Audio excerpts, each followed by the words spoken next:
सार्वजनिक रूप से कह रहा हूं, मुझे कहा था कि एक बार बाहर बैठिए, मुझे मुख्यमंत्री से अलग बात करनी है। और 15 मिनट बाद में जब मुख्यमंत्री अशोक गहलोत जी निकले तो मुझे कहा इसको क्यों लाए थे मेरे पास। मैंने कहा क्या हो गया? बोले एक पैरों में बैठ गया कि मेरे से मुकदमे हटा दीजिए, मेरे ऊपर मुकदमे हटा दीजिए।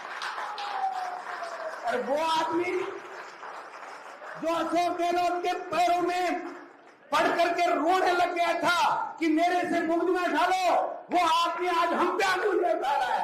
शर्म आनी चाहिए, शर्म आनी चाहिए उसको।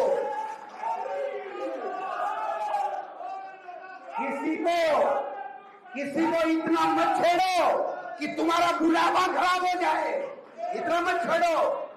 वो हनुमान बेनीवाल को एक दिन चैलेंज किया था, 10 मिनट में ब्याह हो गई, किरोड़ी जी 10 मिनट में ब्याह हो गई। क्या बात कर रहे हो? किसको चैलेंज कर रहे हो आप 4 साल से ये राग गलपा रहे हो, वो कांग्रेस का आदमी चोर, वो कांग्रेस का चोर। समय आ गया तुम्हारा, उत्तर भी का मेरी बारी, अब तो जांच तुम्हारी होनी चाहिए। हमारी किस बात की जांच करा रहे हो? ये 2.5 साल जांचें करा लेते, पकोड़े तक तल के खा रहे हो। शर्म आनी चाहिए तुम लोगों को, सरकार में बैठे हो।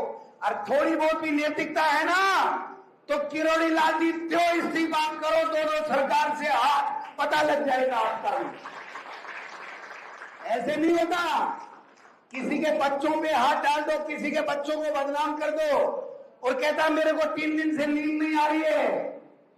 आप दूसरों पे आरोप लगाते हो तब तो आप मस्त हाथी की तरह सोते हो, और खुद में जब आंच आती है तो आपको नींद नहीं आती है। ये दोहरा चरित्र कब तक चलेगा, मैं पूछना चाहता हूं। सवाल ही नहीं है, ऐसे वो नहीं चलता नहीं है। मैंने पहले भी कहा था विधानसभा में कि गोविंद डोटासरा कच्चा घोड़ा नहीं है कि खा जाओगे। मैं राजनीति सोच से करता हूं और मैं भी उस खानदान से आता हूं जहां डरने का नाम नहीं है। उस पार्टी से आता हूं जहां राहुल गांधी डरो नहीं का स्लोगन देते हैं। इसलिए अभी प्रताप जी ने कहा, मैं धन्यवाद देना चाहता हूं। मैं कहता हूं हमारे तमाम नेताओं को इनके भ्रष्टाचार के ऊपर बोलना चाहिए। क्यों नहीं बोलते भ्रष्टाचार के ऊपर? एक बीजेपी के मंत्री ने, किरोड़ी लाल मीणा मंत्री के पक्ष में अगर कोई बयान दिया हो तो मुझे बता दो। एक मंत्री ने। क्या है ये? सब जानते कौन कितना पानी में है। इसलिए ऐसा नहीं है कि आप ही राजा हरिश्चंद्र हो। सबके जमीन है, सबके परिवार है, सबके इज्जत है, सबके आबरू है।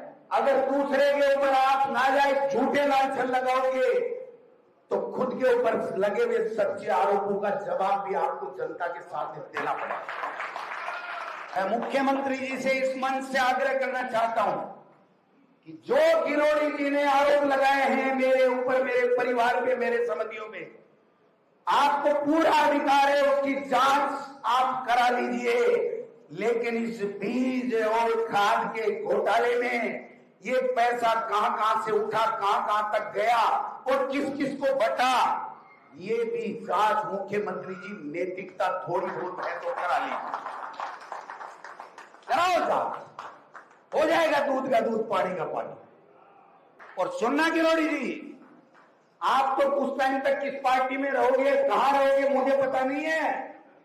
गोविंद डोटासरा कांग्रेस का सिपाही और कार्यकर्ता बन करके इस तुम्हारी निकम्मी बीजेपी की सरकार को राजस्थान से नेस्तनाबूद कर देगा।